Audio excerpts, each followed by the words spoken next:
আজকে আপনাদের শেখাবো 41 থেকে 50 পর্যন্ত। 41কে মালয় ভাষায় কি বলে জানেন? আম্পাপুলু সাতু। আর 42কে কি বলে জানেন? আম্পাপুলু দুয়া। 43কে বলে আম্পাপুলু তিগা। 44কে বলে আম্পাপুলু আমপাত। 45কে বলে আম্পাপুলু লিমা। 46কে বলে আম্পাপুলু এনাম।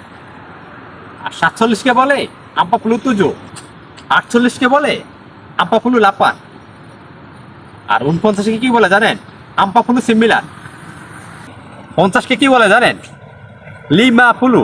ও যে বললাম না, লিমা লিমা বাংলাদেশি মেয়েদের নাম, প্রায় সেম। লিমা ফুলু, লিমা ফুলু মানে হচ্ছে 50। এটা মনে রাখবেন। আর সবাই অবশ্যই 1 থেকে 10 পর্যন্ত আগে শিখে নেবেন, তাহলে ভাষাগুলো শেখাটা আপনাদের জন্য একবার ইজি হবে। অবশ্যই সবাই ভিডিওটি শেয়ার করবেন, লাইক করবেন, কমেন্ট করবেন।